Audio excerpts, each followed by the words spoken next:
अध्याय 15। भोर होते ही तुरंत प्रधान याजकों, पुरनियों और शास्त्रियों ने वंसारी महासभा ने सलाह करके यीशु को बंधवाया और उसे ले जाकर पिलातुस के हाथ सौंप दिया। पिलातुस ने उससे पूछा, क्या तू यहूदियों का राजा है? उसने उसको उत्तर दिया, तू आप ही कह रहा है। प्रधान याजक उस पर बहुत बातों का दोष लगा रहे थे। पिलातुस ने उससे फिर पूछा, क्या तू कुछ उत्तर नहीं देता? देख, ये तुझ पर कितनी बातों का दोष लगाते हैं।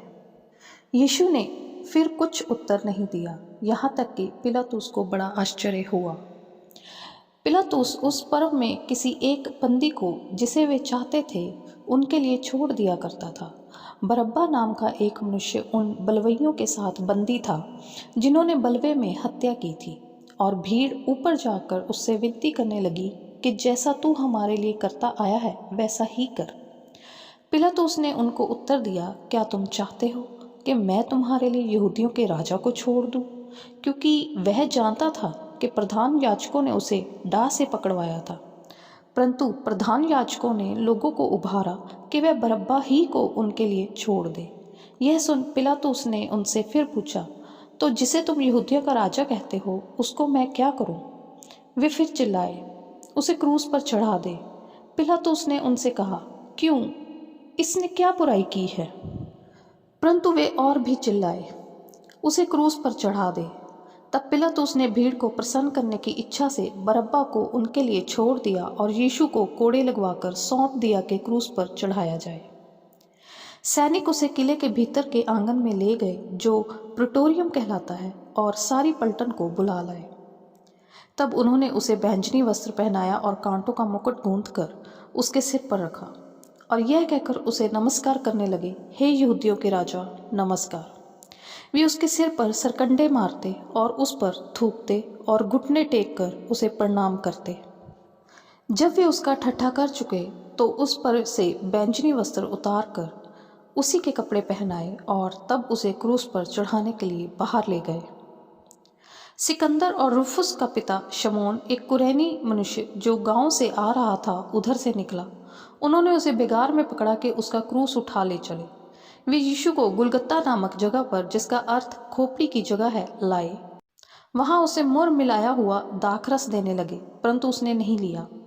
तब उन्होंने उसको क्रूस पर चढ़ाया और उसके कपड़ों पर चिट्ठियां डाली कि किसको क्या मिले।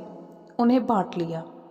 और एक पहर दिन चढ़ आया जब उन्होंने उसको क्रूस पर चढ़ाया और उसका दोष पत्र लिखकर उसके ऊपर लगा दिया गया कि यहूदियों का राजा। उन्होंने उसके साथ 2 डाकू, एक उसकी दाहिनी और एक उसकी बाईं ओर, क्रूस पर चढ़ाए।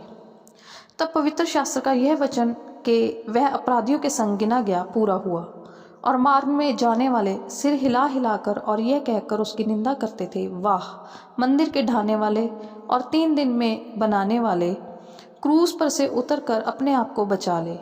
इसी रीति से प्रधान याजक भी शास्त्रियों समेत आपस में ठट्ठे से कहते थे, इसने औरों को बचाया पर अपने आप को नहीं बचा सकता। इज़राइल का राजा मसीह अब क्रूस पर से उतर आए कि हम देखकर विश्वास करें। और जो उसके साथ क्रूसों पर चढ़ाए गए थे वे भी उसकी निंदा करते थे।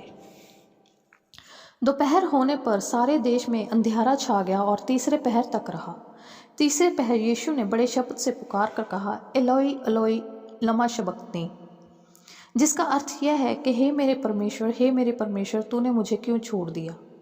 जो पास खड़े थे उनमें से कुछ ने यह सुनकर कहा, देखो, वह एलिया को पुकारता है।